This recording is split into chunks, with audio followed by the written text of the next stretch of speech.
Hey folks, we're going to do some Eberron artwork today. We've been creating Crystals of Mabar, an 8th level adventure for Dungeons & Dragons 5th edition through the world of Eberron. I'm going to check my signal here real quick, make sure we're coming through clean. I'll go through my official intro spiel, and then we can get to work for, I don't know, 100 minutes, 2 hours, something like that. Let's find out where we're at. Hold on here. Let's find out where we're at. Holy Hannah, that's a solid signal. Loving it. All right, so I've just posted that on live on Twitter. If you want to find out when I'm live in the future, such as this, you can follow me on Twitter at Phil Kearney, like the name of my channel, Filkearney. Yes. And so I'm going to go through my quick intro spiel here while I kick across the Discord to say hey to folks.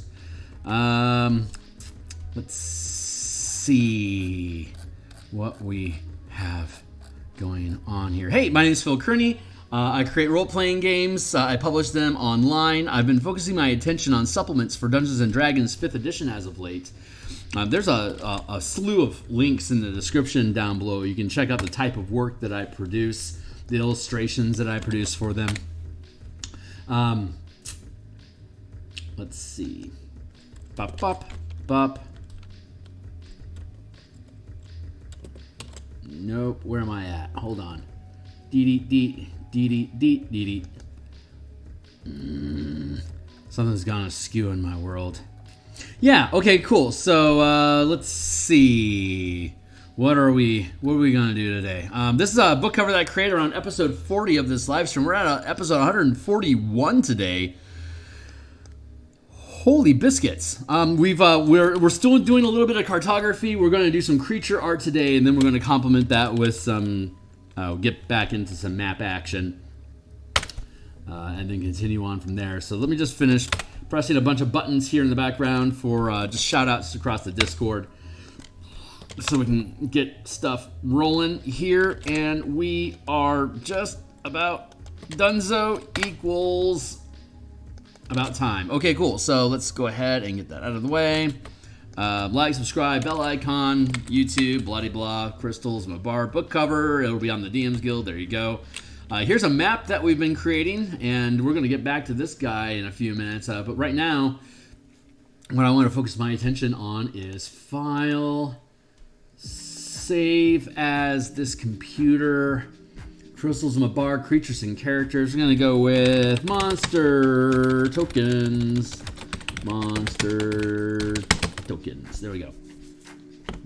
So when we last left off, we had created some village people, a local constable, and the mayor.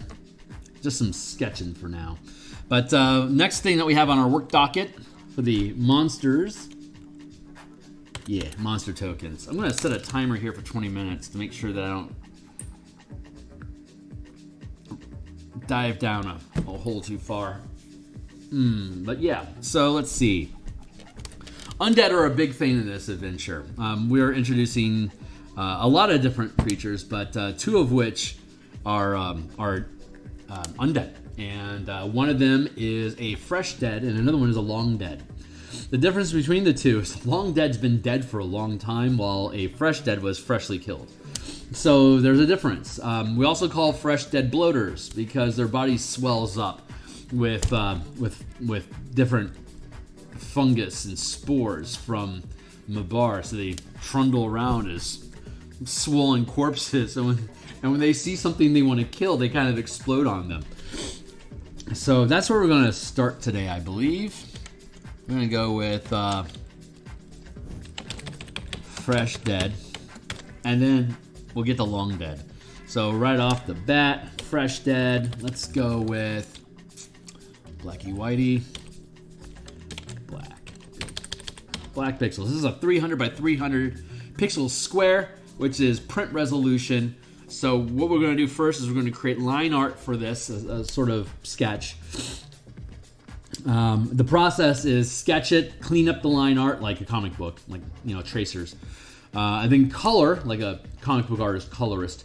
Add in lighting and texture effects. And then get rid of any artifacts that we don't want, merge it down, and move on to the next piece.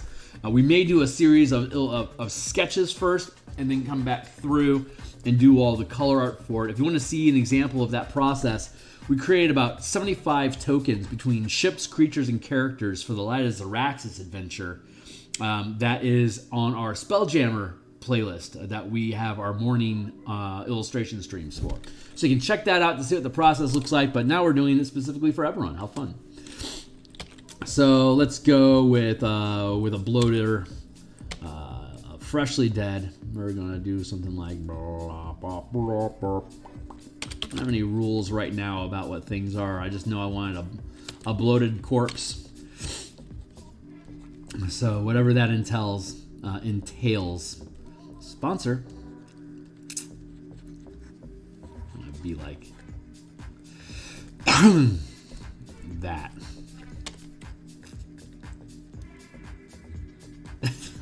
That's how we begin. This is the beginning of our adventure. Let's just keep on sketching on. I'm gonna go with maybe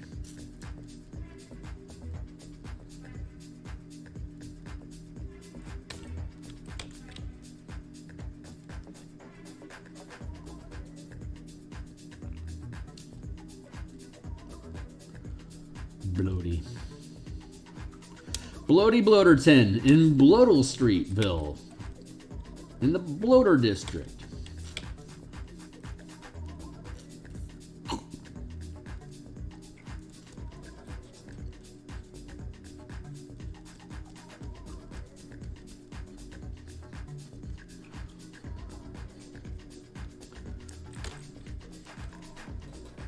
Hey, Dreams, how you doing? It's good to see you.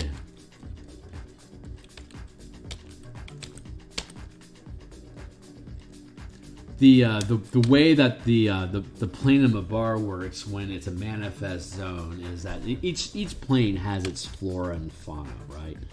So there is even in the plane of death there is life, as twisted as it may be.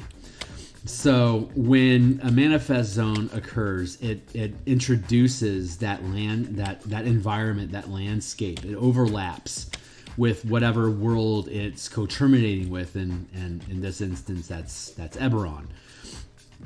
So as the manifest zone in this adventure, it's being sustained. It's artificially created and then sustained perpetually by a sacrificial ritual that we're going through, and if it sticks long enough, then it becomes permanent. So that's what the bad guys are up to, and occasionally they gotta kill somebody to do it. And when you kill things in Mabar, they tend to come to life. And the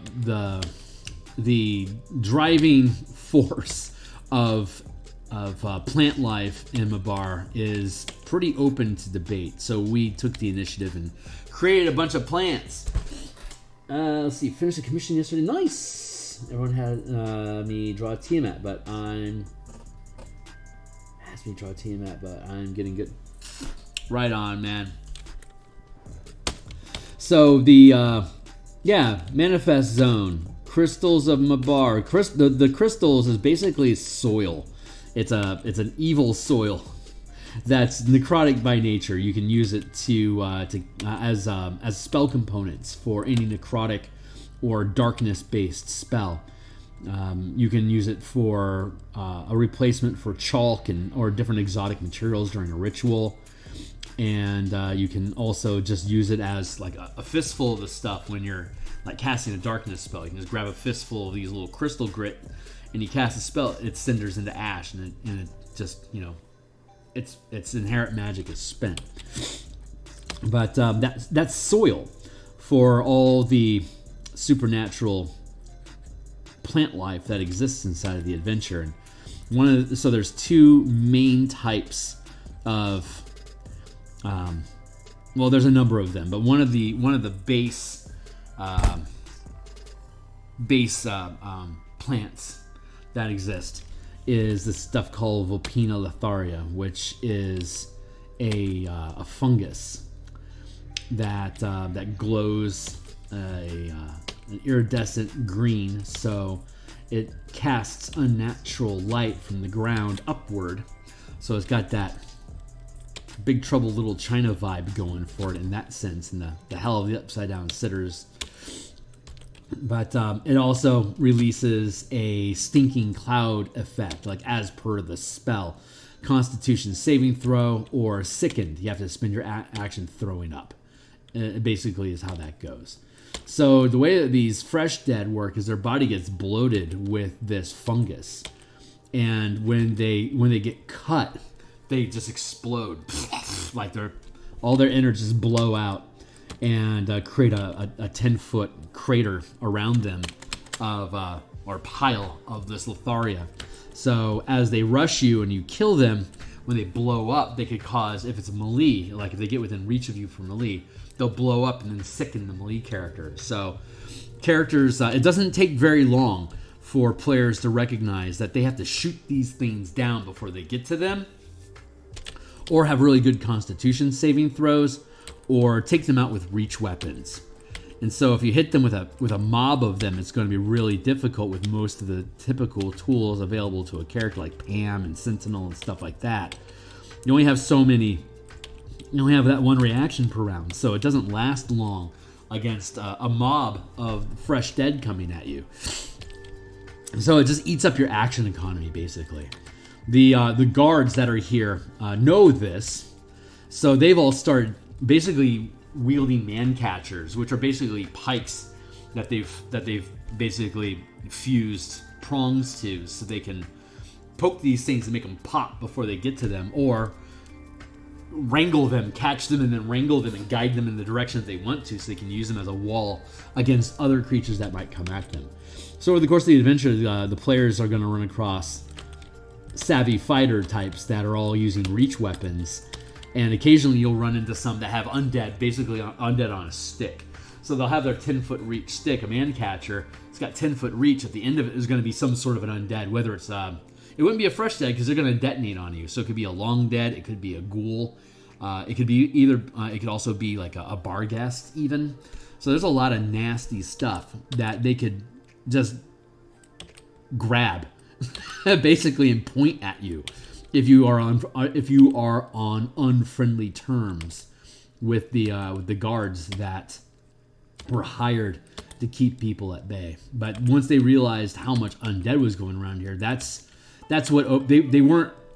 Their client, the necromancers that are performing these rituals, weren't very forthcoming with them about all the trouble that they would run into. Honestly, they didn't know themselves. So to give them credit, they weren't just complete assholes and completely deceived them. But had they known, they totally would have been complete assholes and deceived them about it.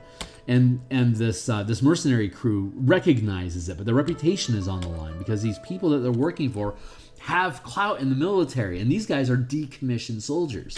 So like, if they're going to get anywhere with any kind of a profession or a future in Karrnath, they kind of have to play ball with these guys, and they're looking for a way out, which creates awesome role-playing opportunities for the team to get these guys on your team, an out-of-team necromancer, so that they'll, at minimum, not get in the way. Best case scenario, actually help secure the area or watch your six while the team goes down and resolves the actual ritual.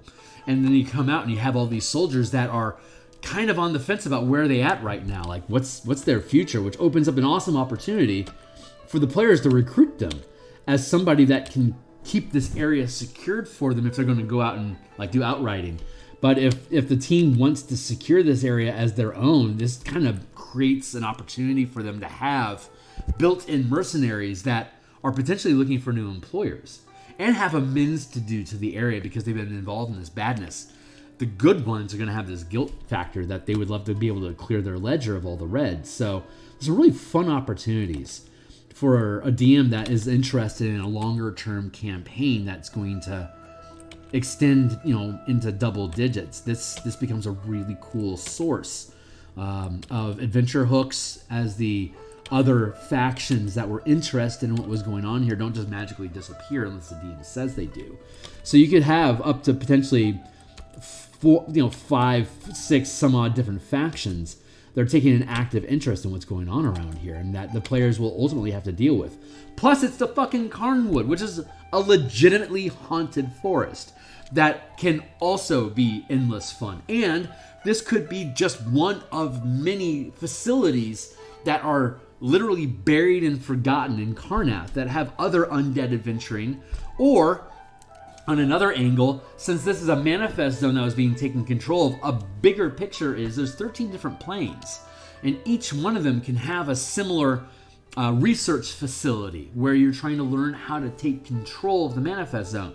Sharn, for instance, I can't remember the name of air and light that I believe is what Sharn sits on top of. But Sharn would be a great example of a permanized manifest zone. Somewhere in the bowels of that city, there is some sort of complex ritual that's forcing that door to stay open. And that's a really good parallel toward, well, we have these two things now. How many more of them are on the world of Eberron that we can potentially get to? And there's an artifact related to each one of them that keep those portals open. The Eye of Mabar is one of them, which you find inside of this adventure that was stolen from Ader Academy. There's a whole bunch of really powerful organizations that are very interested in getting a hold of that artifact. And your team could destroy it, or they could hand it off to whomever hired them to find it. Or they could keep it for themselves and try to exploit it. So there's a lot of really fun things that the team can do with that stuff. Hey, Dennis. This is Eberron. I mean, this is just an undead guy. But Eberron's been my default campaign for, Jesus, what is it, 2023? For like 18 years now. No, 12. I think Eberron came out in 2007, I think. But I've basically been using it since it came out. Whether in D&D 3E, 5E, I didn't spend much time in 4E with D&D. I played a lot of 4E Gamma World, but not D&D specifically. During the 4E, I was either playing Gamma World or Cypher. So that was loads of fun. But now that we have a loose, shitty sketch, yeah, there you go, Buggo. I now have the pleasure of dropping this down. So when I finish this undead, I'm going to go back to the village map here and just flesh out some bits that can be fleshed out. And then when I'm done with that, we're going to come back and do more creatures. So I'm kind of burned out on doing maps for a little while, truth be told. But the show must go on, and the adventure's got to get produced. So I'm kind of I'm folding in variety into what I'm doing with Eberron on a daily basis because I need it. But right now we're going to do some cleanup here, just some cleanup art, get this thing to where I want it to be, because I like doing undead. I'm not much of a horror artist, but whenever I get hired to do horror art, I fucking love it. So there's it's just, I don't know. It's not my chosen destiny. It's just something that I enjoy.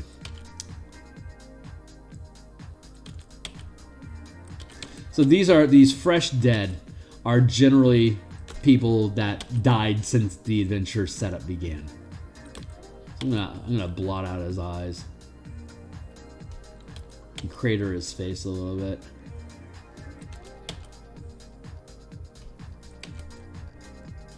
Kind of like the ogre zombie we created for Lada Zaraxis. You're gonna see a similar feel to these guys. Mad Mage, right on, my dude.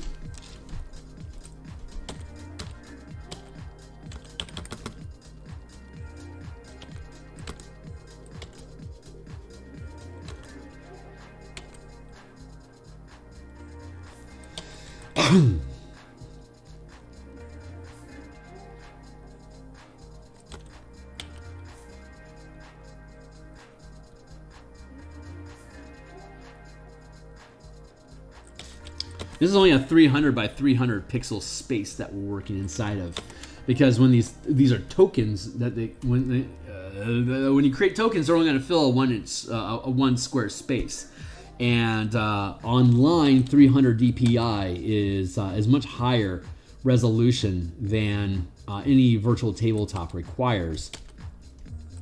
But in print, little black and white tokens like this without the color are real easy especially have a laser printer for people to just be able to print up tokens. So we build token sheets and the black and white maps. All these are assets that can be printed out, or we go through the process of colorizing them for people that want to use them in a virtual tabletop environment. If you've seen the spelljammer live stream thread that I run, the playlist for that is like around episode 120, 130, something like that. It's close, but we spent a good, I want to say 80 sessions creating all the ships, creatures, and NPCs in Light as Araxis. So there's like 75 plus like 5-6 maps, something like that. I can't remember offhand, but it is a thorough stock of anything that you basically anything that you're going to want to encounter inside of Light as Araxis. So it's a full package that goes along with the Spelljammer supplement that we created. So we're doing similar here for the Eberron. It'll end up being a great stack of tokens in general, that I can then sell stock art or make perks for my Patreon channel. But it's just a lot of, it's all the bells and whistles, everything that you need to be able to run an adventure, and done to the level of quality that I'm content with, which generally means it's going to look pretty good. So if I don't say so myself.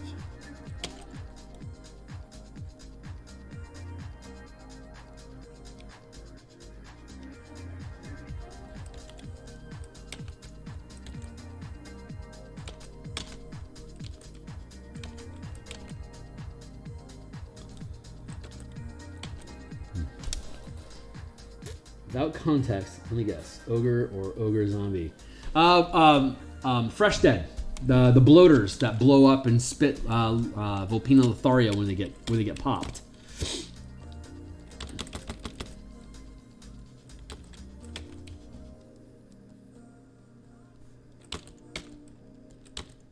But I'm definitely channeling my inner ogre when I'm building these things.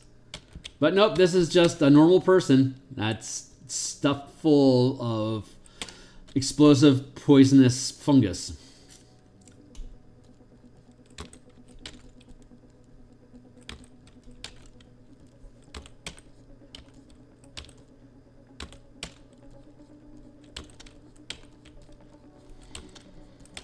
The more bloaty, the better.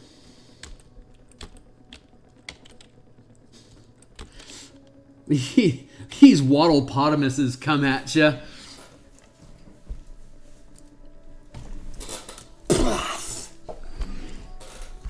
Just explode guts all over you.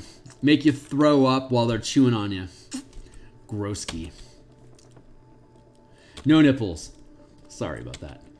I think we'll just make sure they're all torn off. Nipple blood. What's worse, nipples or no nipples?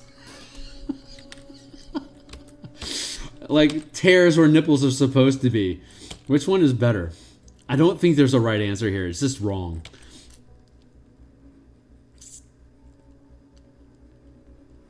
We wanna...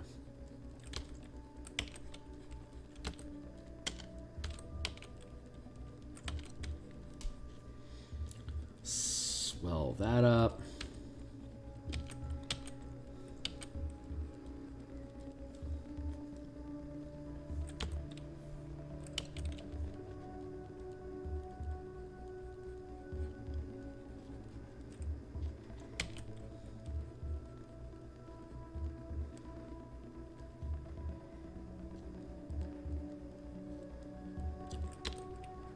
Platos.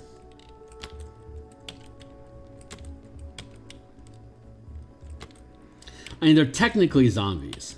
They're just fancy zombies, flavorful zombies. The kind that you don't want to taste.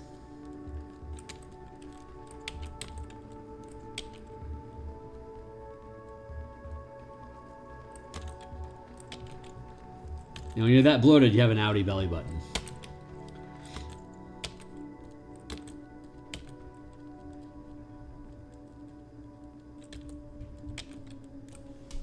Text. Yeah, it's pretty fun.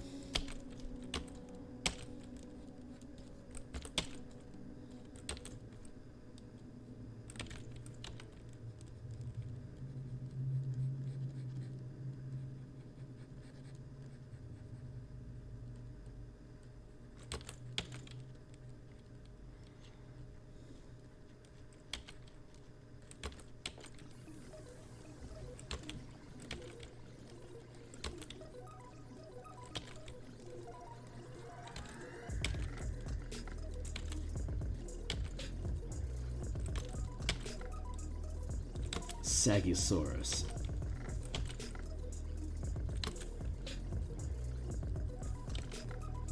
It's not fat shaming because they're dead.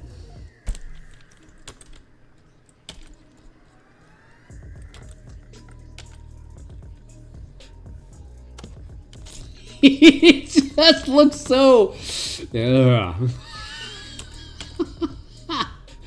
I'm very, very happy with this guy. I think I want to have just a big old patch of Theurgy on him.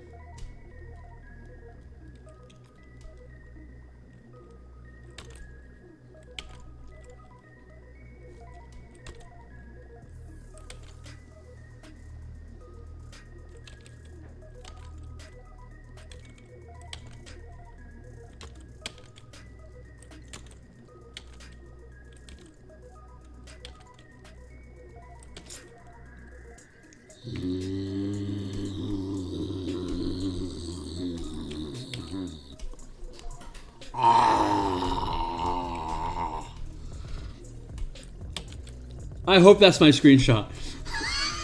I really hope that's the... I hope... I'll definitely make sure that's the thumbnail for this one. If it doesn't auto-populate it, that really ought to auto-populate as a thumbnail. But if it doesn't, I'll fetch it.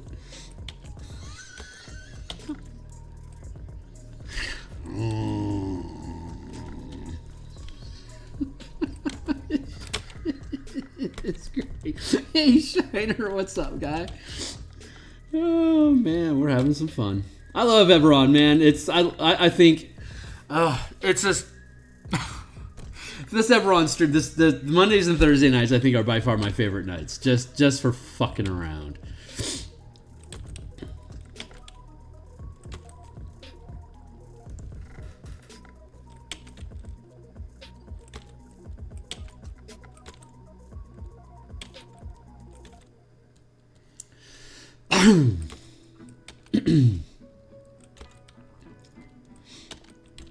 Running a playtest team normally means I have to run it on Monday or Thursday night because those are my 2 free nights.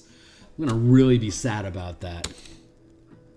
I love playtesting. I love building new groups and I love exploring stuff, but I will legitimately miss doing this on Mondays and Thursdays. Basically, I'll start exploring playtesting once the Spelljammer book is published, so that this Eberron project can move to the mornings, and that'll free up my Monday and Thursday nights. One night we'll start doing martial powers, and then, like I said, the other night we're going to do playtest content, and then I still haven't locked down on what playtest content I want. There's a lot of different things I could be doing. It's just a matter of what am I actually going to do.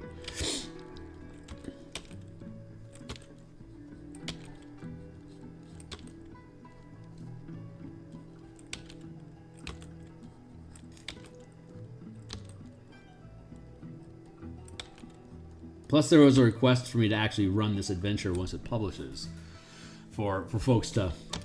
Some of the playtesters were asking about actually running this for them, which I like the idea of doing it. It's a great reward for folks that were willing to invest their time and thoughts into helping make sure this thing's fucking cool to begin with.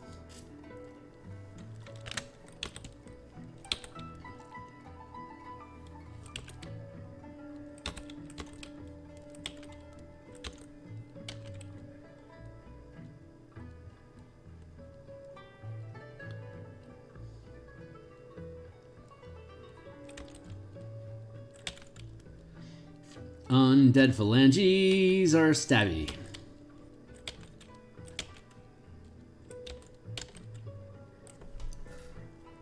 If you really wanted to play a Monk of the Long Death, you'd peel off your fingers and just have skeletal claws to deal slashing damage against your opponents. That's a fucking cool monk.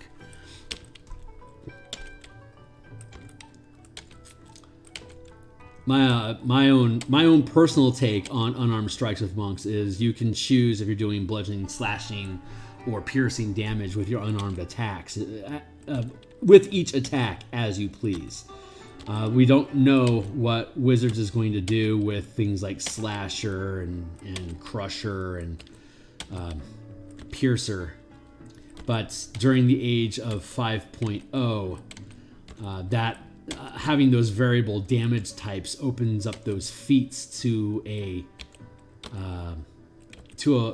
monk to be able to lean into those type of feats to be able to do more with them. But you know, I don't think they're going to survive.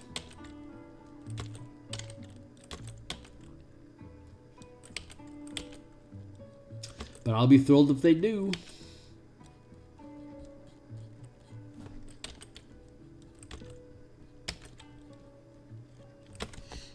That guy's looking pretty damn hoss. This is nice. Look at that icky guy. He's so icky. He's an icky Bob. Drip that down like that. Boop, boop, boop, boop, boop. Beep, beep, boop, beep, beep, beep. Nice. You roll your eyes up. Excellent.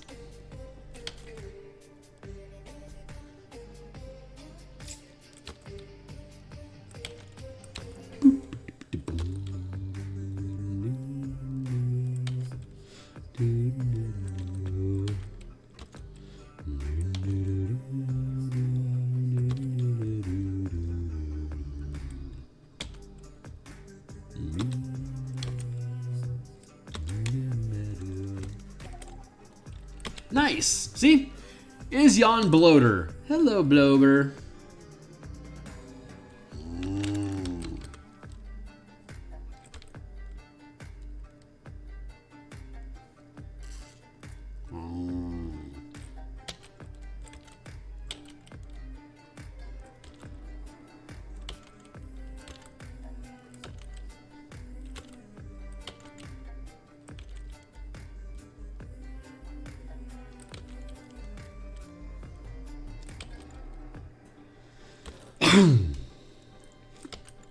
The thickest area, the most dense fog in the manifest zone has 20-foot visibility.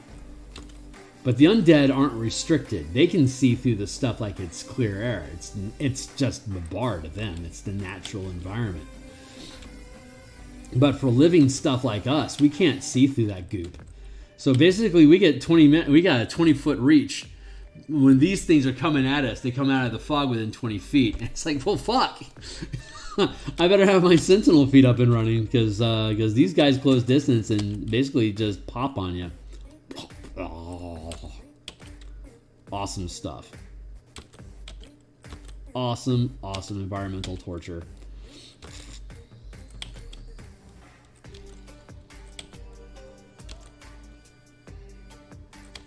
And yeah, I'm pretty happy with that. Wow, that's fucking cool. Clean up this mess a little bit.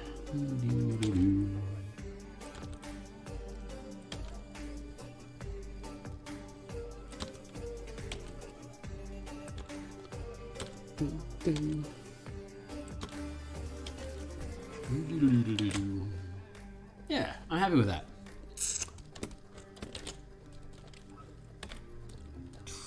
Trash. Next one is going to be the Long Dead.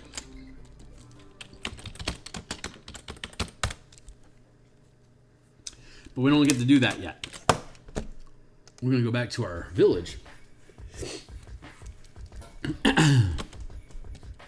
Do village things.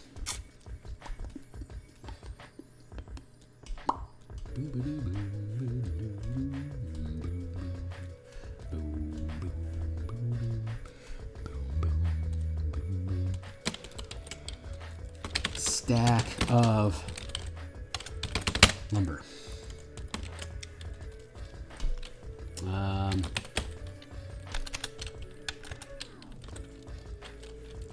Lathe. Did I finish that like in 12 minutes? It literally was 12 minutes. Just clicked over 8 minutes down. Holy crap, I'm good with timing.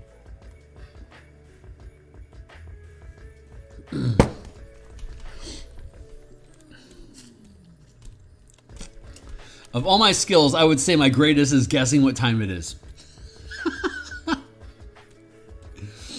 So, I mean, cheers to that, right? Just grab some random bits here and drop in some galore. There. Boom, boom, boom, boom, boom, boom.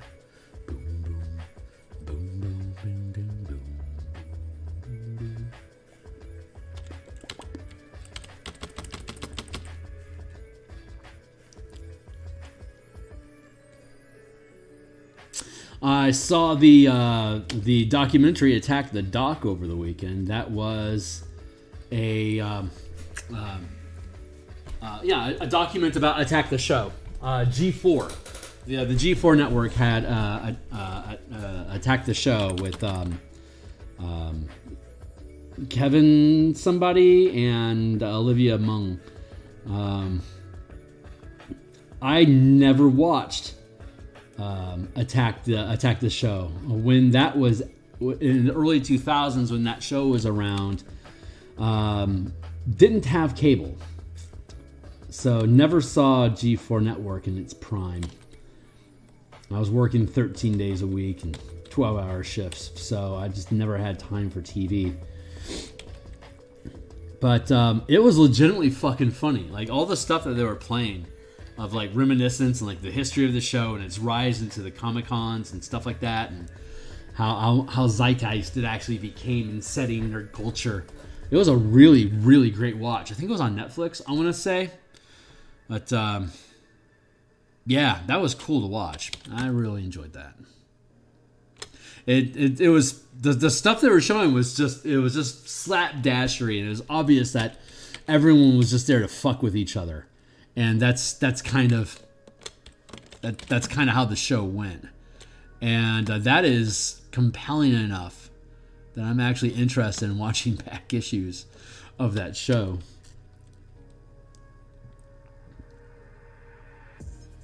I also watched a documentary, basically a look at the Jim Henson Dinosaurs TV show that ran from 1991 to 1994. And I remember watching that as it came out. I was in high school at the time. And it was funny as hell, and it has pretty scathing social commentary, which is what the documentary was mostly emphasizing about, like how much they were able to get away with in criticizing government and religion and all the other things because they were puppets. It's like, as long as the baby hits the dad in the head with a frying pan, you guys do whatever the hell you want. And they took him to task on that. It was pretty cool. It was pretty cool.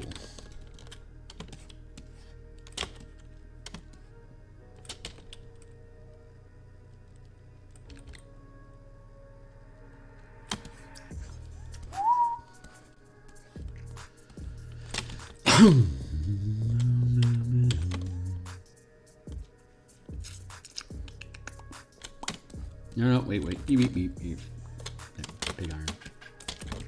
The ironest of pigs.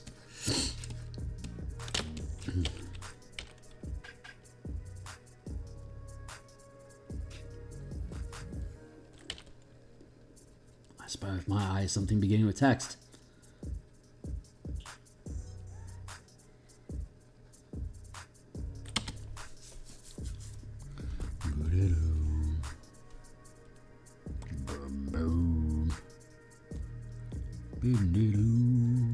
Let's add an L to that Umber Mill. Umber Mill.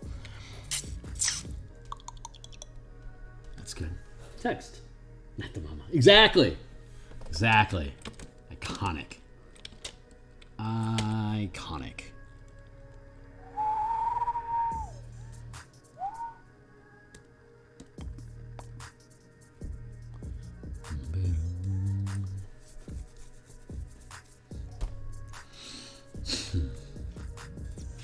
We still have a lot of roofs to do.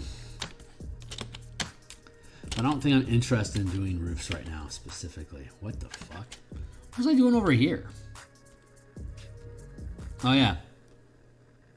Side look schematics. That is ultimately going to go away. I am not actually interested in working on rooftops right now.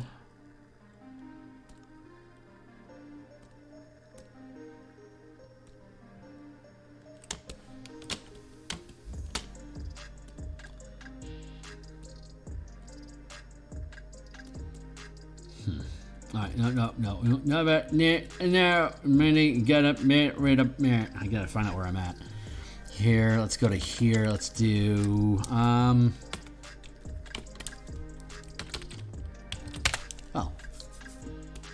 do the well next. Well, we already have bucket information. We know about buckets. Let's grab a bucket. Hey-o, bucket, yo. Bucket.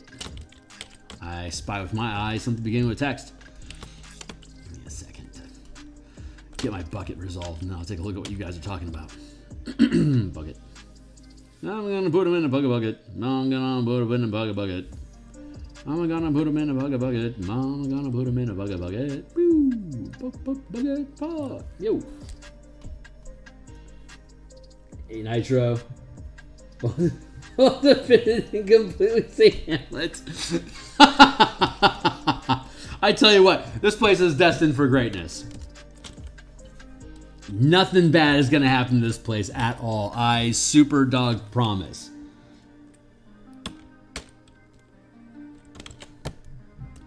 Yup. Perfectly fair, perfectly safe. Everyone's got no problems here. Put a little bit of water and a sloshy slosh. And maybe...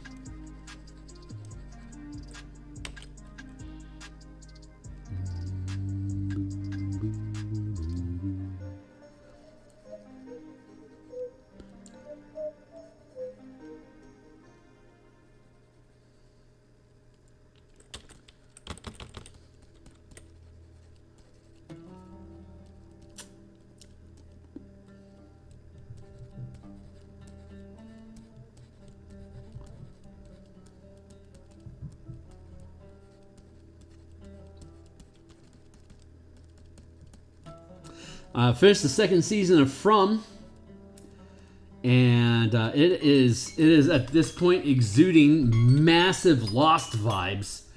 It's got some of the same cast as well as writers from the original Lost series that led to us being cursed with J.J. Abrams, but I'm not going to blame him directly for where we're at in the world today.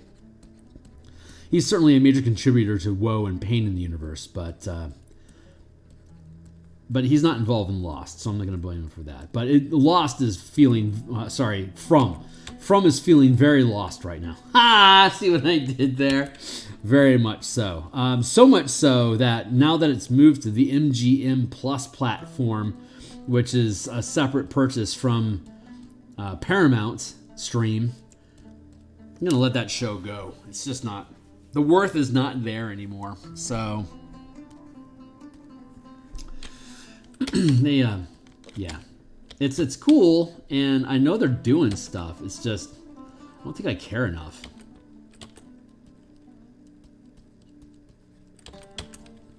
I won't spoil for anyone that happens at the end of From 2, but I gotta say it was some A, it was some fucked up shit, but B, it was also didn't make any sense at all. It made no sense like like Lost makes no sense. So.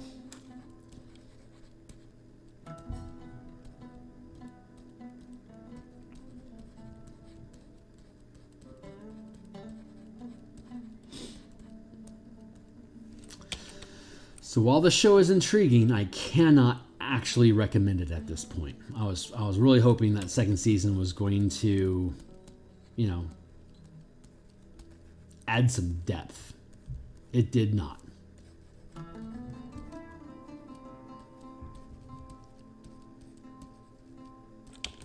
And they're now charging us for Peacock. I went on vacation. When I came back, Peacock wasn't free anymore. So now I'm not nearly as motivated to finish watching Yellowstone as I had been before. I don't like that money grabbing. So I suddenly find myself. No, it's not Paramount. It was Peacock. Yeah. Peacock. That's the one. Peacock. But goddamn it, Twisted Metal is coming out at the end of the month on Peacock, which I did not expect, but am oddly compelled by. So I may end up grabbing it for the rest of. They're gonna end up getting me. They're gonna get my money. They're gonna end up getting my money. God damn it! And then Tulsa Kings is gonna come back. Fuck! I really like Stallone in Tulsa Kings. Did not expect that. I binge. I binge TV Saturday night and Sunday morning and afternoon. It's like my Saturday morning cartoons were replaced with binging TV shows on streaming services. But I have Sunday is an official no work day for me. So that's why I don't stream or do any artwork or anything like that, or don't post a lot on Sundays, because that's a chill day. So that's why I come back after the weekend on Monday and talk about all the shows I've been catching up on. Yeah, I know I'm a dork. I'm gonna put them in a bucket.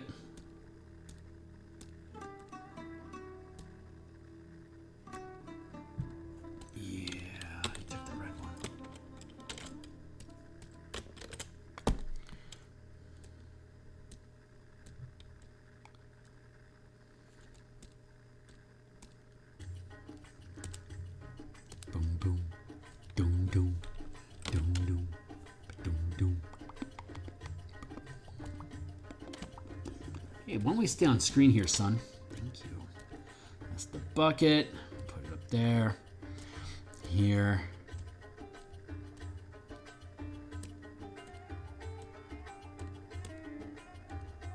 Very good.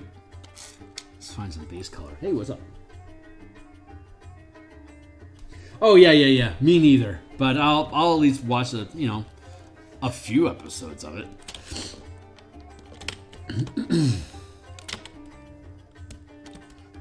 The chances of it being truly worthwhile is slim to none, in all honesty. I mean, let's just be serious. But I gotta say, though, Peacock has been hitting a lot more than missing as far as TV shows are concerned. They certainly have a better track record than, I would say, both Netflix and Amazon right now. Like, they have generally good content. So, for me to, I can't discount anything they put out there. I gotta watch at least a couple episodes because Peacock does good shit. I don't know if it's sustainable or not, but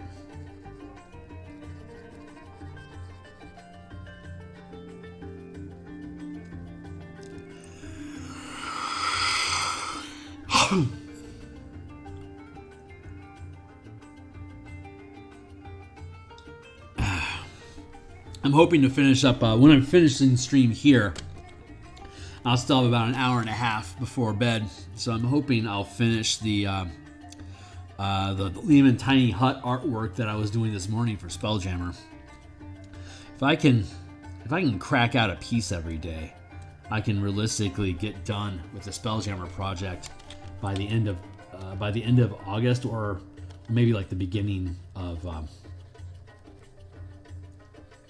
September. I'm still shooting for a late August. It's not beyond reasonable to do that, but we'll see how shit shakes out.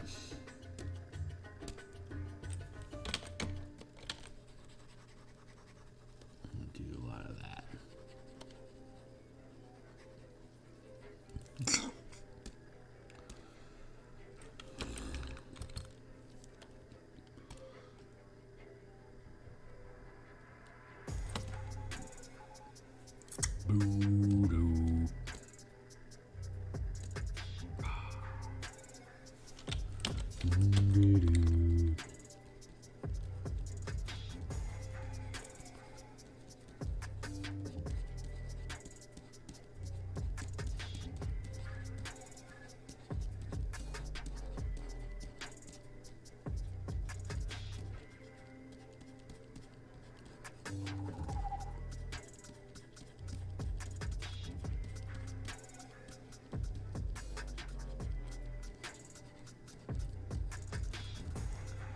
There's nothing in this well, but interesting trivia bit.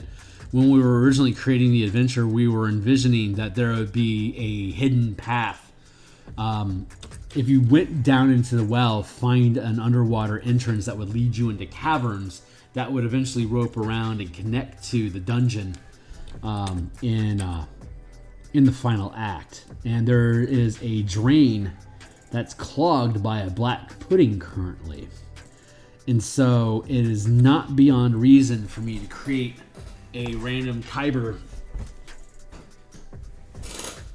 Underdark generator sort of thing, or just a random Underdark map to connect. Now, I could still do it, connect this well to that drain. If the team takes ownership of the facility and cleans out all the gross, they'll eventually have to get rid of that black pudding. And if they do, all the water will drain out of the flooded region and leave it barren for them to use for storage and stuff. But it's a giant hole in the ground that leads down into unknown water networks. So it's very possible to be able to create an extension like you would be, presumably you would cap out, like if you did all the, like you could start at level 6 or 7 with this and end up at level 9, like you did absolutely everything in here. But if you just did it as a one-shot, like at 8th level, and rewarded them 9th level for the effort, anyway, whatever way it goes, it's the campaign. This adventure is designed to not go beyond 8th level because it's everything in here is basically calibrated to not having access to the 5th level spells yet as a full caster. So. But once you hit that 9th level, then you have access to higher level spells, and then if you clean the place out, then there's the Underdark option for adventure. That if you don't cover that hole, it is going to things are going to find their way up into your home. You may find yourself messing around with gaunts or ettercaps or grells and gricks and gremlins. Oh my.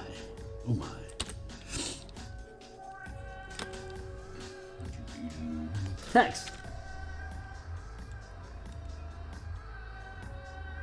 Yeah, exactly. That was the original pitch. The water was poisoned. It was making people sick. So they realized that there was something wrong with the groundwater. So it was going to poison the entire forest and the tableland south of here. That was the original pitch. Like something's fucking up the crops. Things are going wrong, and that's what led the characters here. But that was just it was too broad.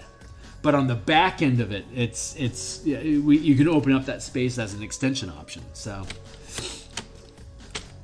ding ding, ding ding ding.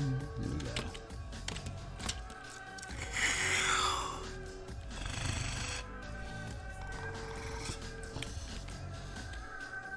That.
Digging it. Digging it. So we'll finish up this well, and then we'll go back to our long dead and work on those guys and talk about them a little bit.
Mm-hmm.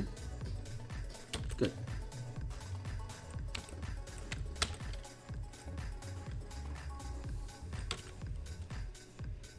Mess that up a little bit.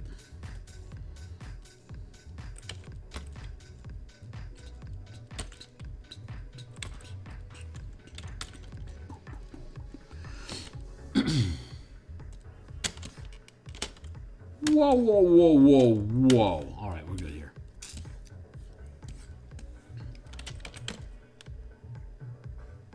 Oh, self-referencing colors inside your own image is tight.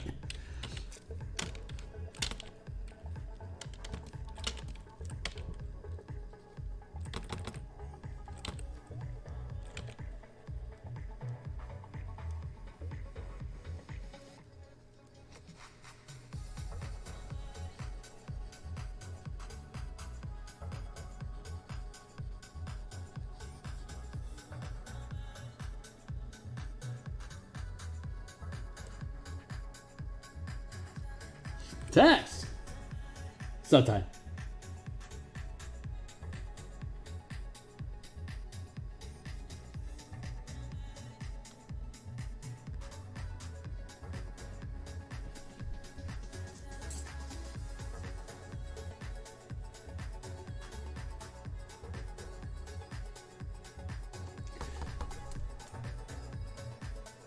Canceling your membership within a week, and I keep, yeah, me too. I meant to cancel MGM Plus after I finished watching From, but now I've got it for the rest of the fucking month. No thanks. It was a free trial. Womp womp. Screw that up. Where's my rope reference? Yes.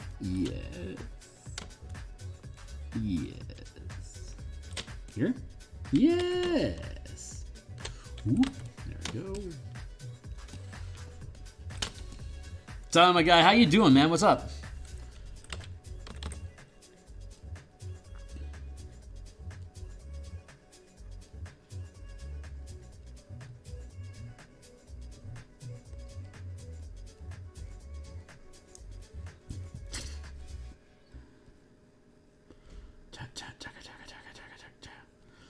I got this.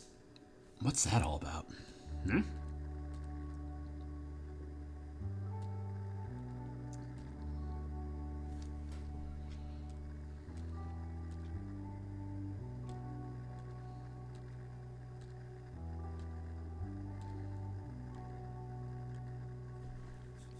Yeah, Pooty on Udy.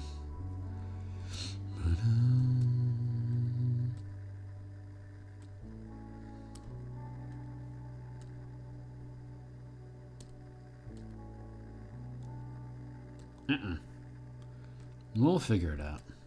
There it is. Duplicate the layer. Think fast. Whoop. Whoop.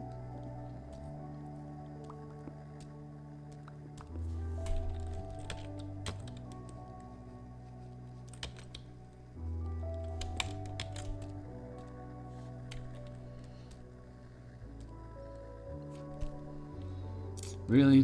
Come on, man.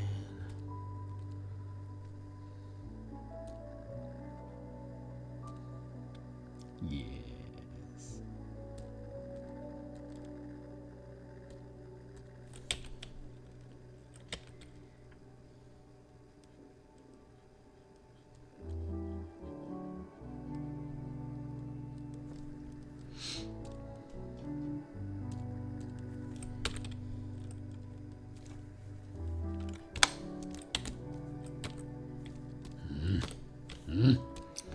Hold on, we'll figure it out. There we go.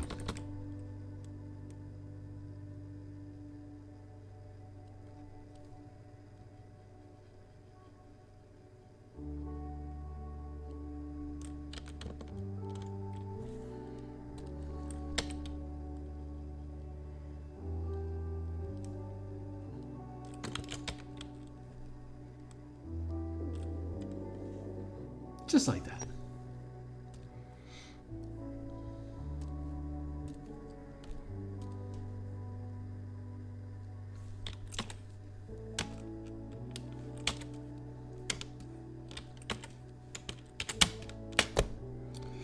Cool. I'm going to hit the save button, and then we're going to hop back over here. Work on some more undead. What are we talking about? Magic system is based off pulling from the Earth's life force. Love it. Binding a false soul to a geometric object. That's cool. And that's where the magic comes from. Rage key. Oh, fun stuff, dude. I mean, an entire culture and country and religion based on planet life force magic construct work. Nice, dude. I like it.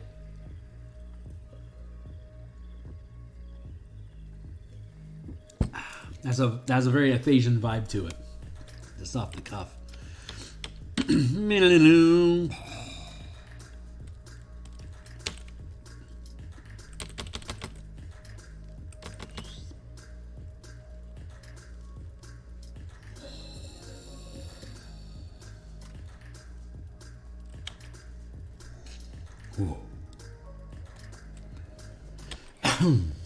That's right. Thank you, Timely Timer.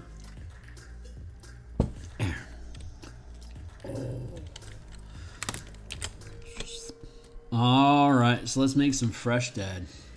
Actually, I need to refill my glass. I don't have water with me. Hold on real quick. I'm present. Not neglecting you. Here I come into. Not neglecting you. I am with you. Yeah, here we are.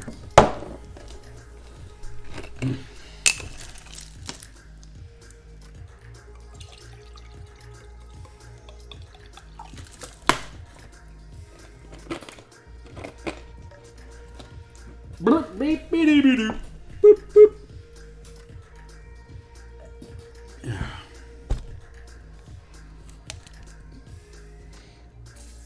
7 plus golden compass plus external magicka. And the continents we're currently. One is more advanced. Yeah, right on. Cool. Let's see.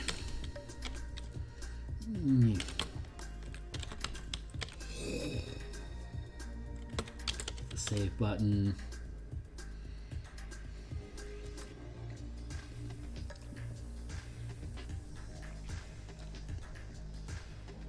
Oh, I like this guy already.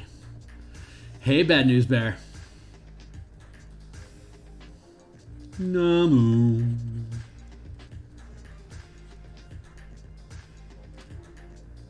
I'm gonna do a Wayne's Reynolds and have like a super long leg down here and have a super short leg like this.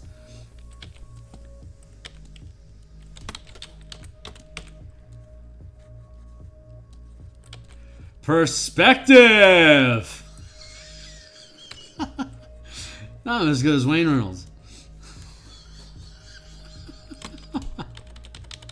No. Bad Kearney. Bad perspective. No.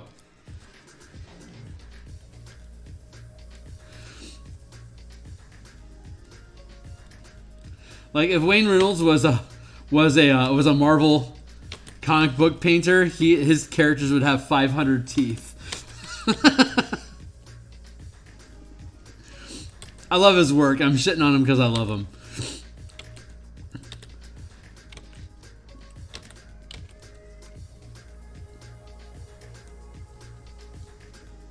But yeah, perspective is a thing. I'm actually interested in being in this space now. Have fun.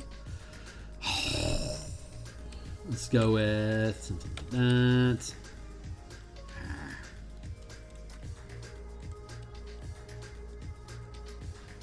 A $5 bill, man. I gotta make my way through the day. That ain't gonna work. Oh.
Because when your heart is full of hate,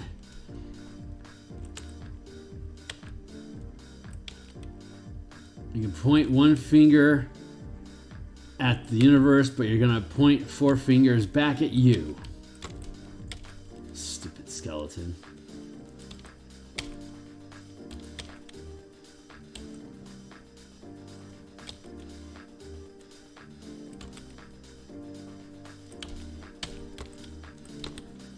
I gotta get this hand right.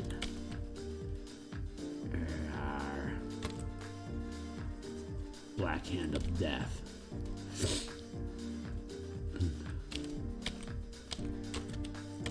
Too big. I spy with my eye some scrolling text over yonder. Give me a second, I'll catch up with ya. You see, I got going on like this here, like I don't know how much money I don't add that, like that. You know.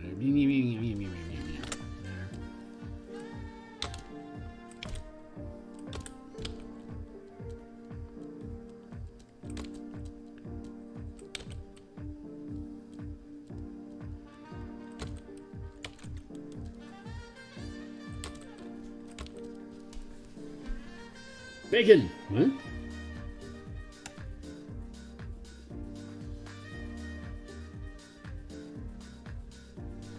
Yes, this is going to be a skeleton. Bacon. Right, so there's long dead and there's fresh dead, which are bloated corpses, and then there's the long dead, which have been in the manifest zone for hundreds of years, thousands potentially, well, hundreds anyway, since they started building here. There used to be, there's a, you can check the older streams, there's a cemetery in the manifest zone where they buried all the soldiers that basically died at the fortress that was built to defend the place. And so the long dead that rise are coated, they're nothing but skeletons, but they're coated in that crystally substance, the soil of Mabar, the crystals, as it were. So they're these crystalline skeletal forms. So right now I'm just kind of building out a shitty skeletal form that I'm happy with the gesture, and then we're gonna get it crusty.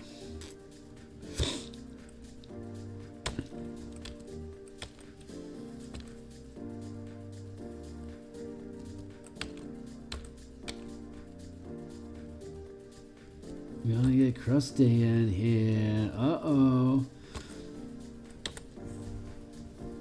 It's crystals bar time again.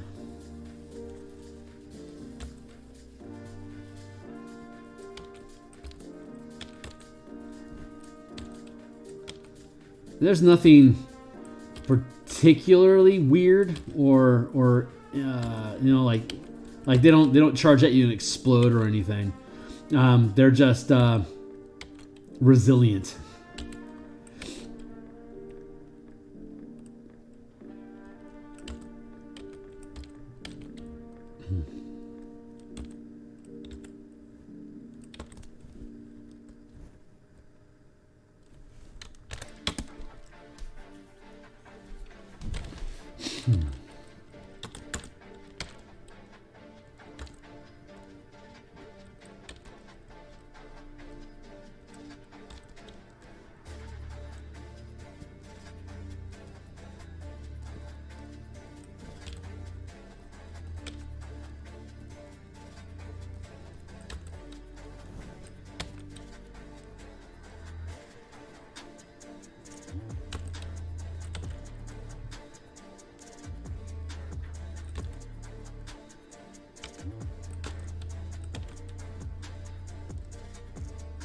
I have no idea what I'm doing here. Get out of there, you scallywag. As for your dank weirdness up in here.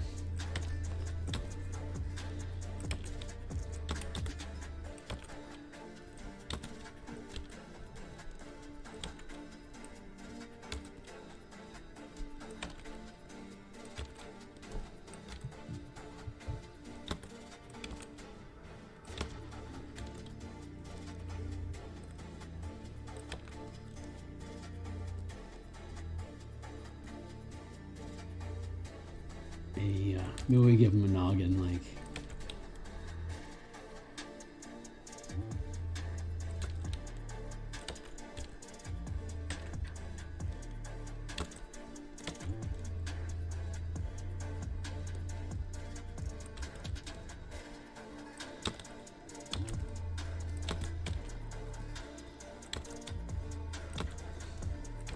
Something completely wrong looking like that, perhaps.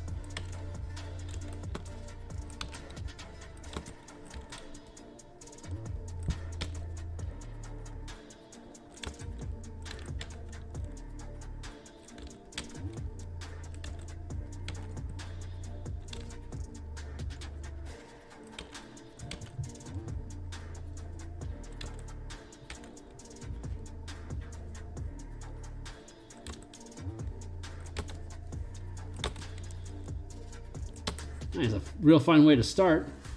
All I gotta do is like make it make sense together. For transform equals bigger.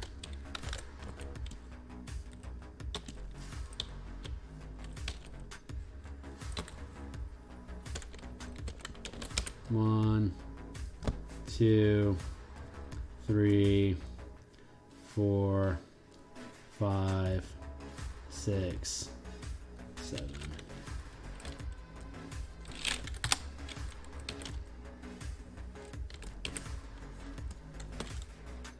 Are we saving now? Is that what's happening? Thank you.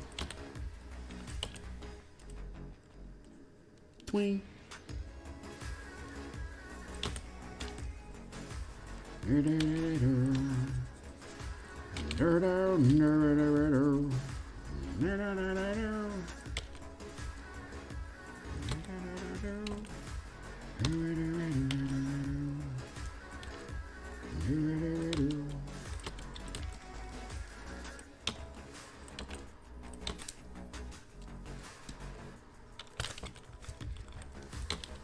That's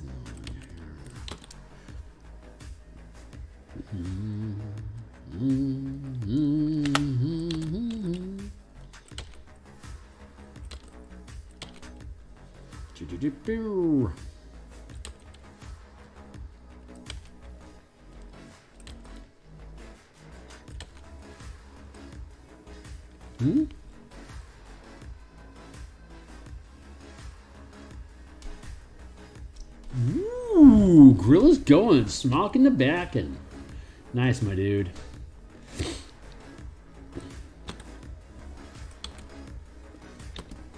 The one of the fresher grocers in the area. Some of you guys may have a Sprouts grocery store in your area. Maybe not. I don't know how regional it is or not. But by fucking God, they have swordfish steaks that are seriously this fucking thick. They're like 2 inches thick, like just a hunk of medallion like that big, and seriously like 2 fucking inches thick. Like you have to cut it in half laterally to be able to cook it down properly. Otherwise, you have to slow cook it in a smoker for a while. I mean, you can eat swordfish raw if you want to, but its steak quality is kind of its selling point. So I mean, like, why would you sushi that shit? But oh my God, I am a swordfish nut. I love that. I could easily go without beefsteak if there was swordfish on the menu. Happily. It was my go-to luxury item, quote unquote luxury item growing up. My folks would go to fancy places and they dragged us kids along with them for some, God knows why they did. But yeah, Phil, what do you want? Swordfish. Okay. They knew I did it. Sounds spoiled little 7-year-old eating swordfish. Fucking awesome. Oh my God, I fell in love with it. So good.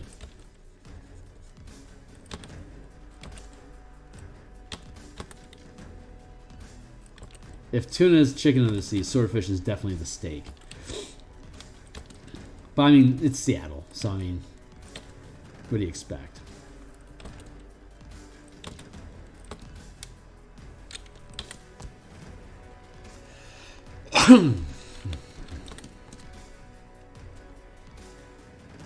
Blah, blah, blah, bigger.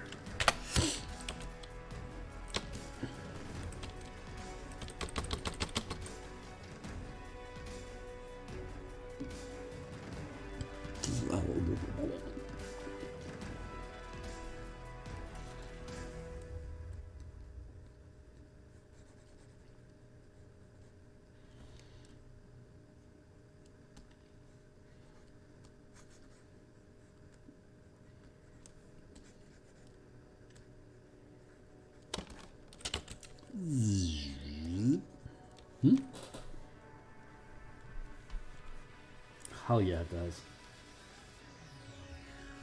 I'm in Seattle, so it's Pacific time. It is 8:30 p.m. in this exact moment.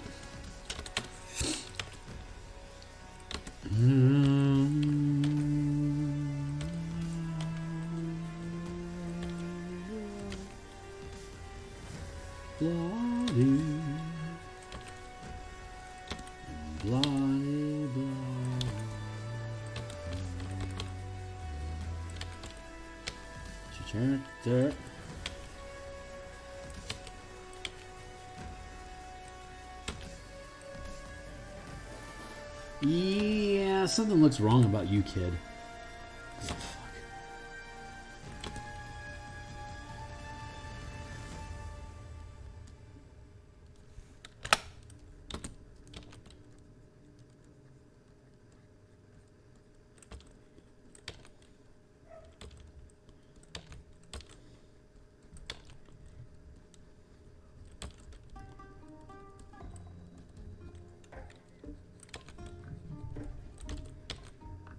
Doing?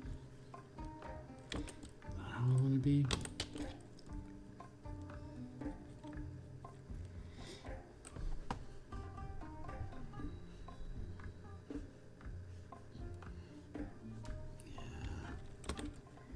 Other than the hands, it's actually looking pretty good. No. Yes. And double yes.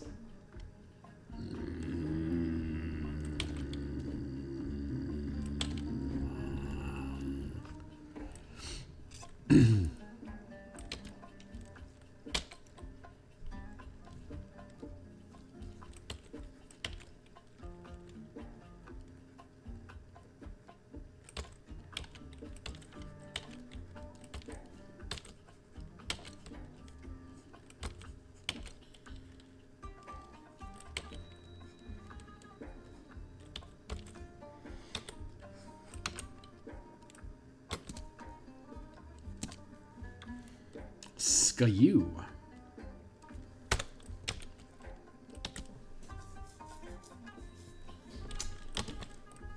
Ooh, neat.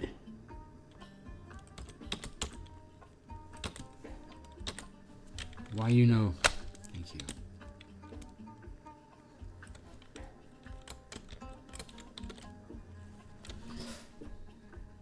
you. EST there, right on. Oh, fun. Right on, good luck. Skeletons.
I hear you.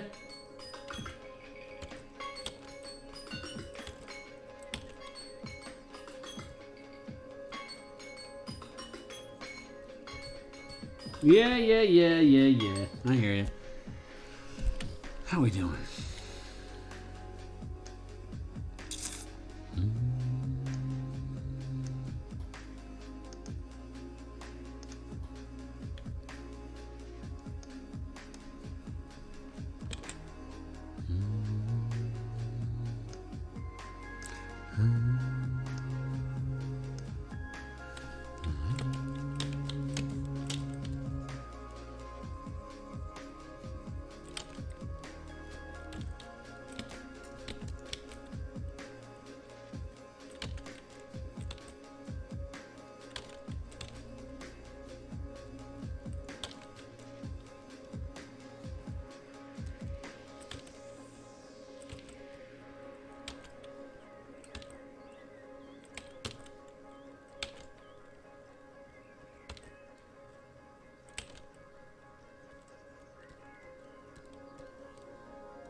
All right, let's see if I can do this well. Or not. Yeah, I don't think so. There we go. Let's duplicate.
Sometimes I wish I was working at a higher resolution, but if I can't get it, if I can't get the point across with a light sketch, then it's overly complicated.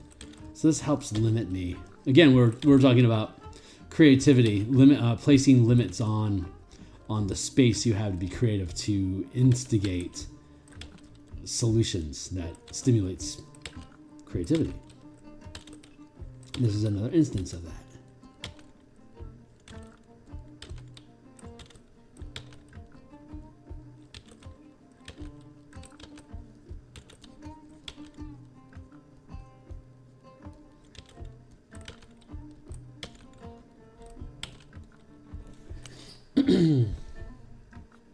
This chap is looking, he's getting to look mighty right on. His ilk will be far away and not invading our favorite peaceful Thorpe. You're right. I don't think villagers want to have to deal with these guys. I'm so happy they're going to be nice and safe.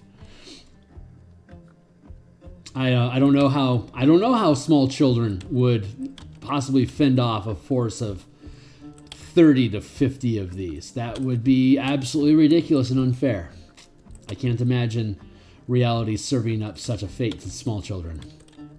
Conveniently done off screen. Unless your DM wants to have it on screen.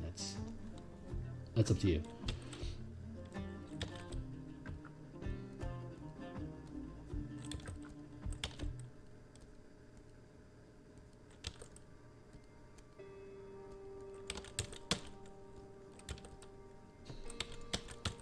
Nitro, your scathing sarcasm is appreciated as always. Lean that forward a bit.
I'm gonna do this.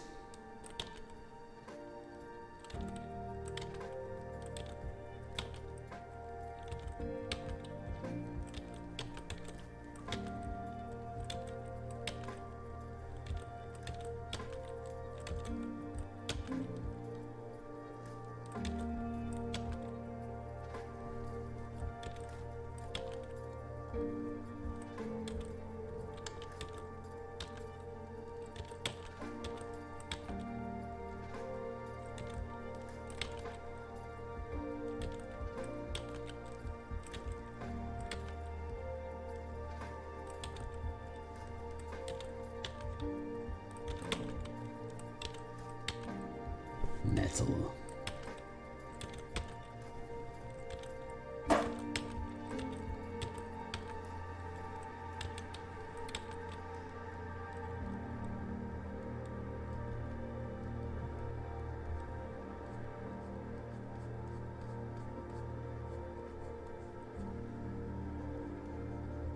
Rib cage on the bar.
There we go.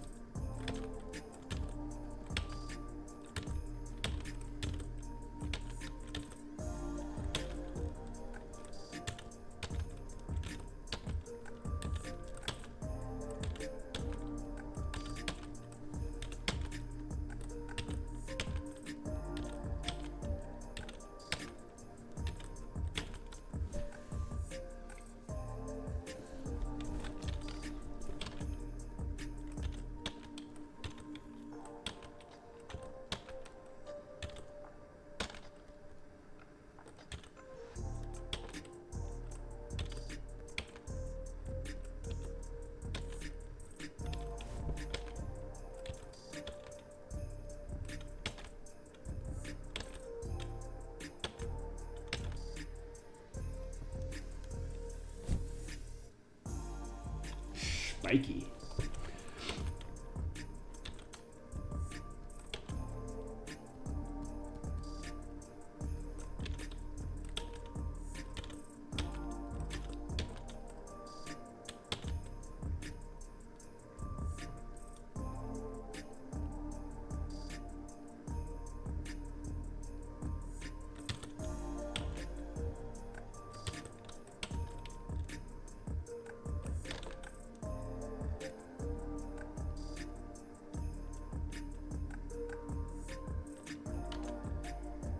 Yep, so sorry, I fell asleep there real quick. Ugh. Where am I? Oh, that's looking pretty cool. Whew.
Yeah, that feels right.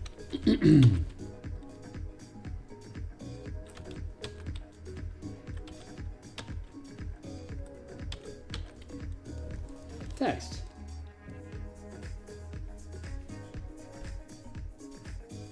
Yeah.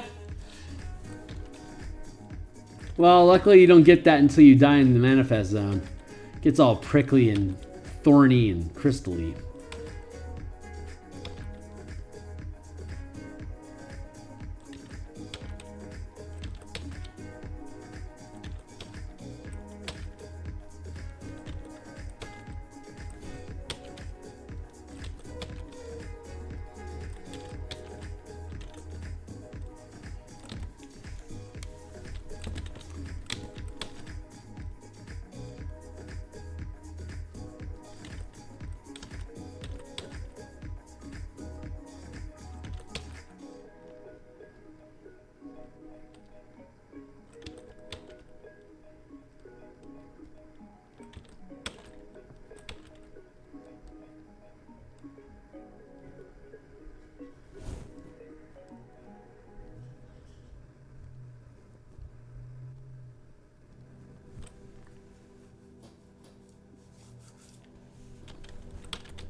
Here we go.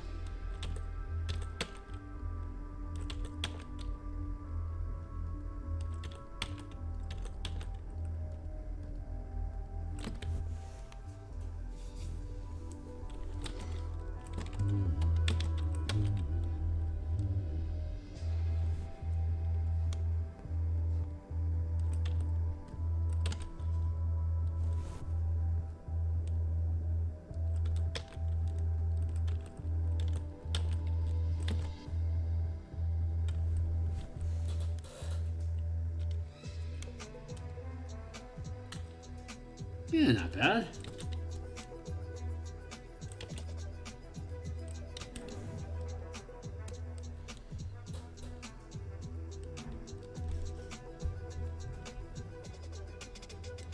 Nice. All right, I'm gonna be happy with this when it's done.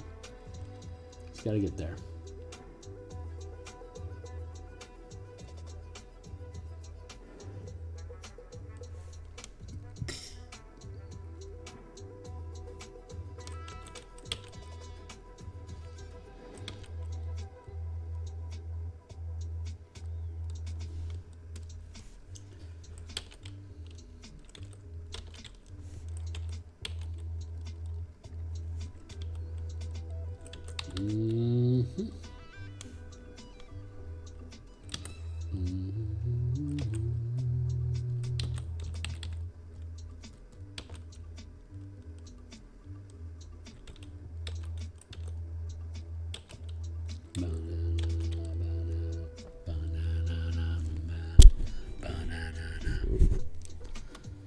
Banana.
I'm happy with that.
Happy with this?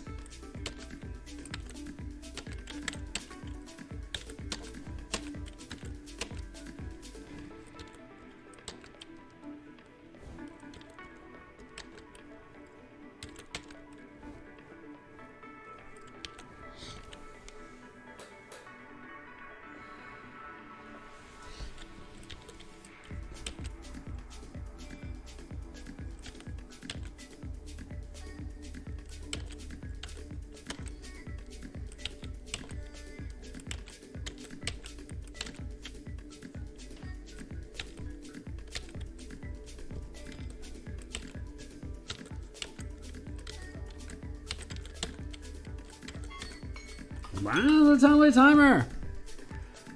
9 o'clock. Yeah, we got another 20 minutes left. We can finish this guy up and then poke at something on the map.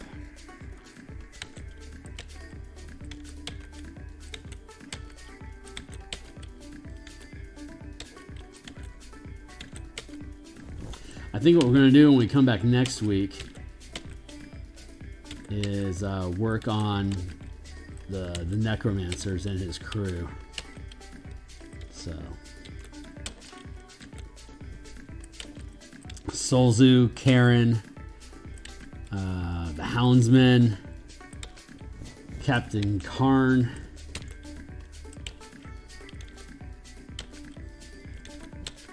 the Mercenaries Guild, the Red Wolves. We'll build all those dudes out.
The Reclamant book cover is coming along really nicely. I'm very, very pleased with the mountain terrain that we built.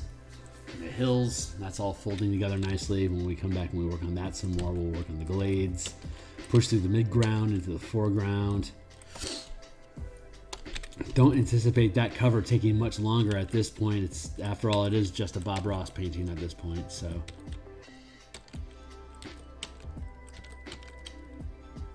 Should be okay, God's willing.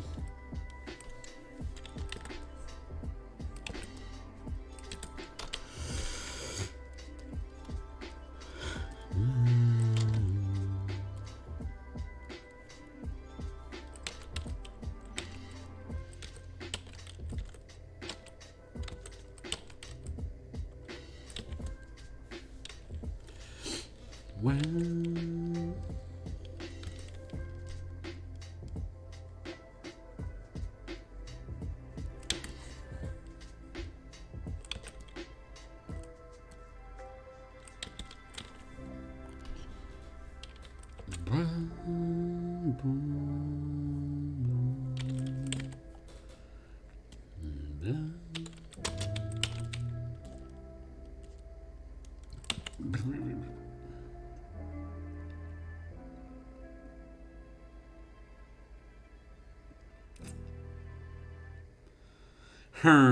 not sure if I'm content with that. It's good enough for now, but I get the feeling I'm going to change this at some point.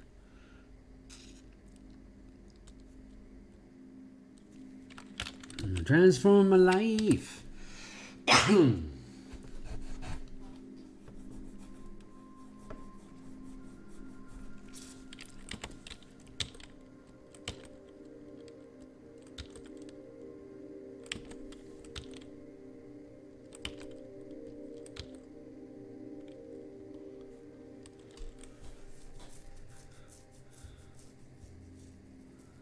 I don't know, that seems sufficiently menacing.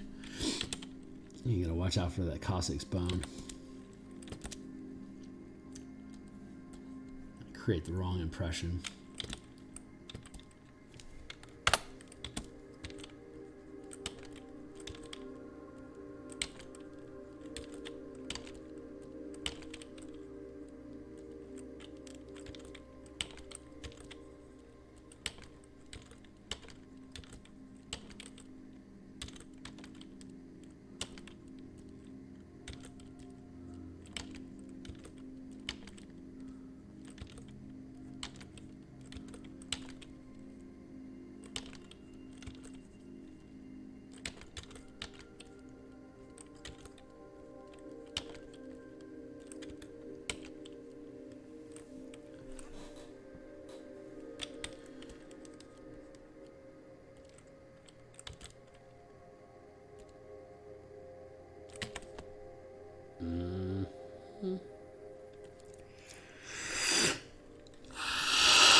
Yawn of 1,000 years.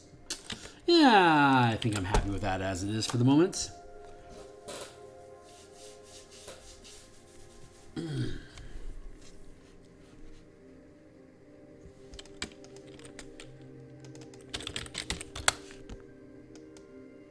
Trash.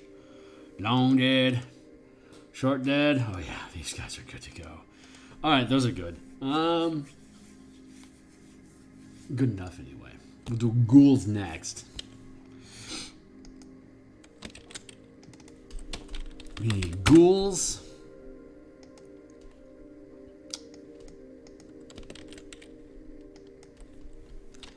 We also need shambling mound.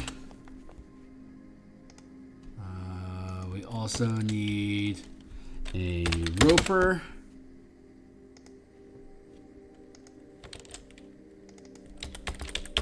Assassin vines.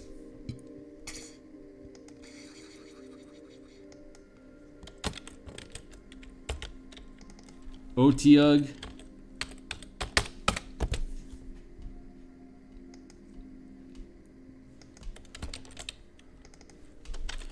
Bone Knight.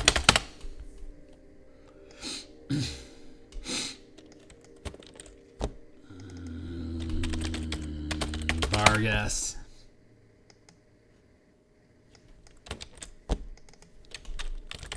Plague Hounds.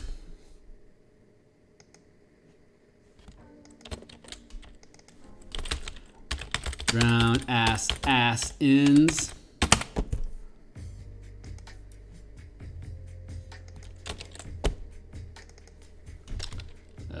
Black pudding.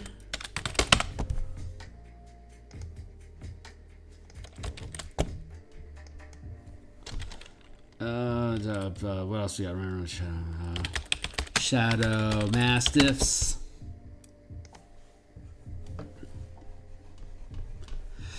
So that's 1, 2, 3, 4, 5, 6, 7, 8, 9, 10, 11, 12. Oh, E-boop.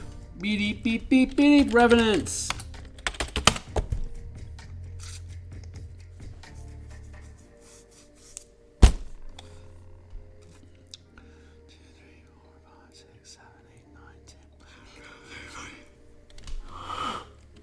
Yawn. Yep, Phil's hitting his wall. That's all I have left, like 12 minutes. 11 minutes and 30 seconds. Pretty good with this thing called timing. All right. We can get, I'm going to hit save here and close down the monster tokens, but that's another 12 creatures that we know we need to do. Revenants, Shadow Mastiffs, Black Pudding, Drowned Assassins, Plague Hounds, Barghest, Bone Knights, Odiug, Assassin Vines, Roper, Shambling Mound, Ghouls. Those are what we know we still need to do. I think there's some more monster types running. Oh, Sturge. Thank you.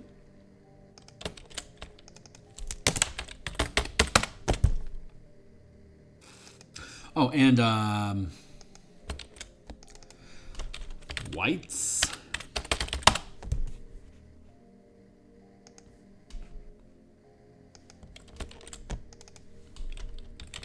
Living Graves.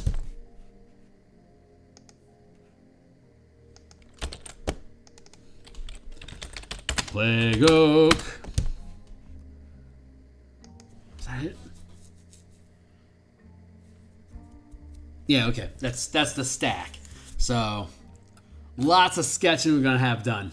I'm looking forward to it, honestly. This right here is why I was I was trying to focus on getting maps done while we work on Eberron in the morning, so that when Spelljammer in the morning, so when Spelljammer gets off our production plate, we drop Eberron and all the maps will be done, and then we can start doing all this token production like we had done with Spelljammer in the morning last month. But alas, earwax, this is where we're at. I'm going to hit save there with that, get rid of that. Zip. We got our... Well, I feel that I want to take a long nap to be totes legits. But no, right now we're just going to work on flower bards.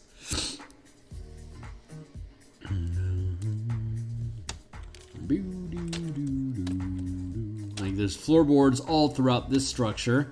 There's floorboards here and here, but it's just bare ground inside here. Bare ground, bare ground, bare ground. Yep. But there will be floorboards. No, that'll be bare ground. So yeah, we just need floorboards here and here. So let's just go ahead and get beginning on that.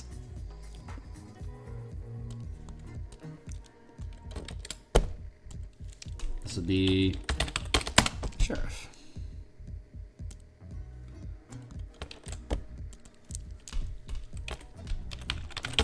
And commons. So, sheriff. We're just going to start just a base. Base! How low can you go? Death row. Water brother no. Once again back is the incredible rhyme animal, the impeccable D. Public enemy number 1. 507 freeze. And I got numb.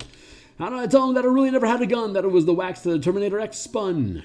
They got me in a cell, and a brother like me says, well, fair comes a prophet that I think you ought to listen to. What you ought to do, what you gotta do is follow for now. Power for the people say, pump the lyrical, be the miracle. Black is back, all in, we're gonna win, check it out.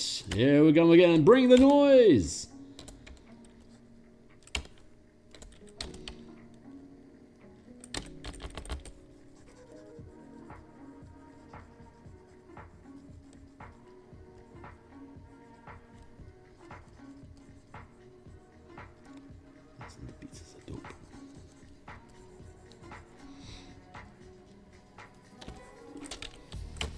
Let's just cook the whole thing.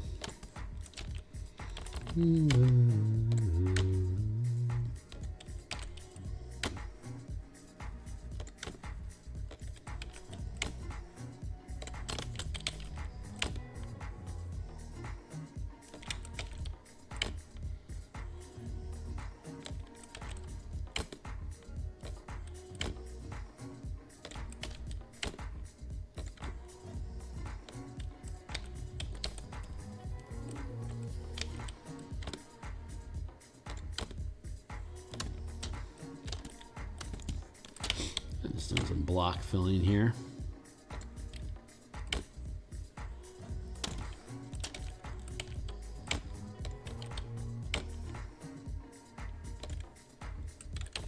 Yeah, yeah. Yeah.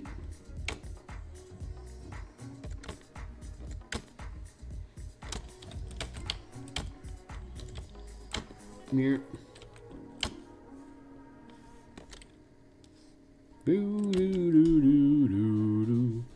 Let's see. All right, that's the sheriff. We're cool with that. Let's go to the commons area here. Block all this badness in the same. Yeah. Yeah.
Fill it all in.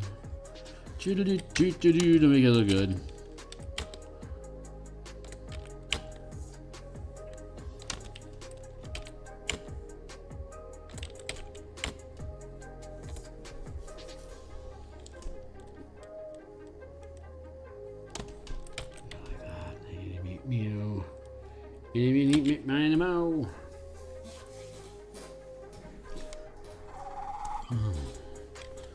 Let's grab that reference again.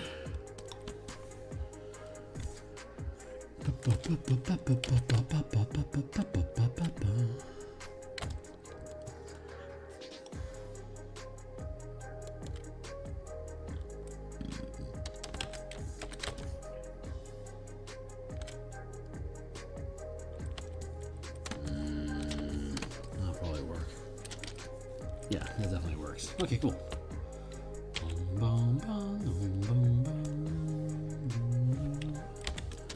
How do we want to do this? 1 pixel, of course, because it's texture. Like that.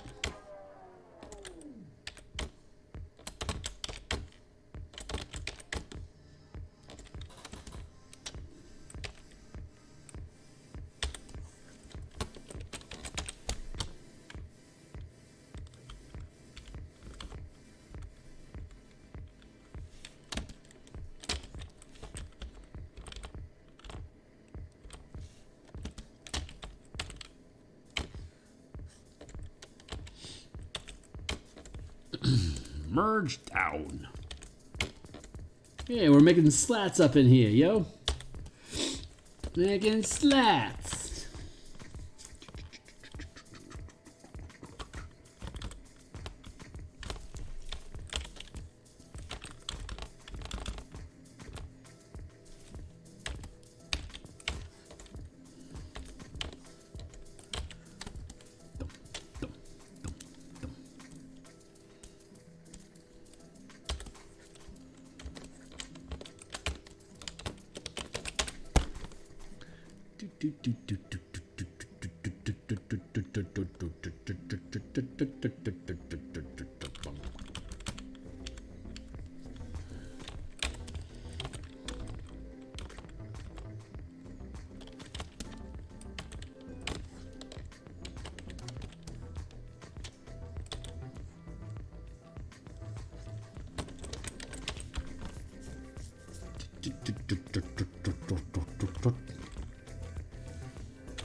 Damn, one short.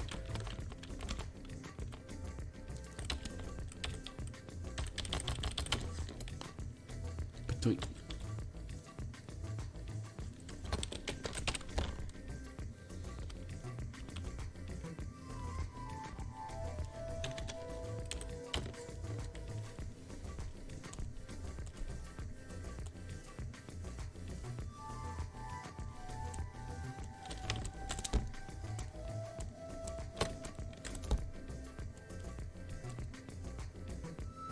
Very good.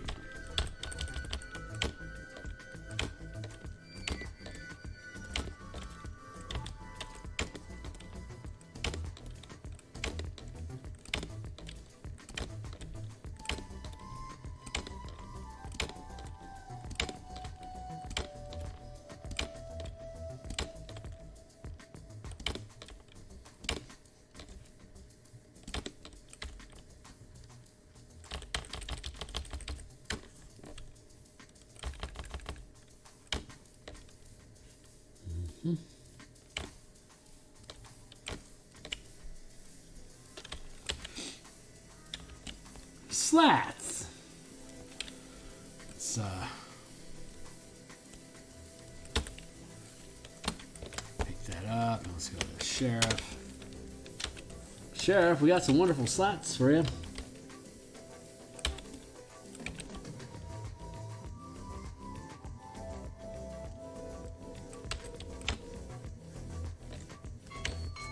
Oh, really? Is it that time again so soon, childrens? Is it that time again? Is it that time? It is. Sadly, all things must come to an end, including me.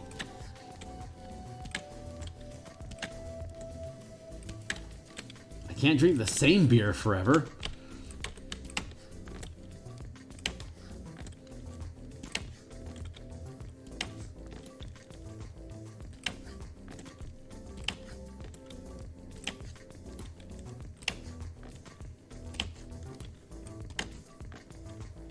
This is working out nicely. that.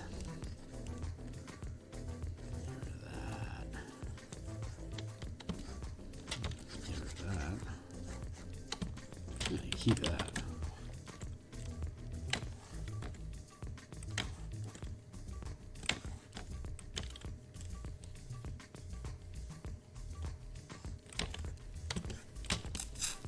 Slats.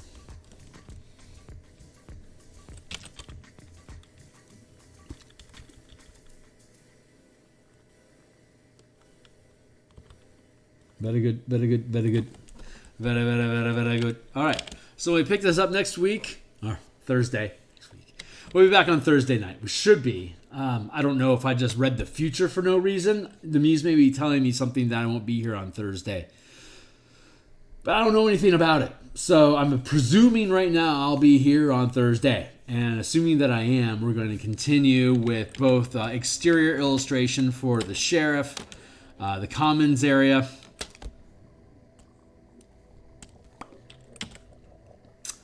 and then we also have the storage mill and granary. So, storage hall and granary. So we got 1, 2, 3 buildings to complete still. We also have some rooftops to do for, coincidentally, this and this building. So these 3 buildings in the interior space as well as the roof created. So we can continue bouncing between this and the monster tokens that we're creating. So I have a little decent variety in the kind of stuff that we're doing during the course of the day. But yeah, let's go ahead and cut stream here for now.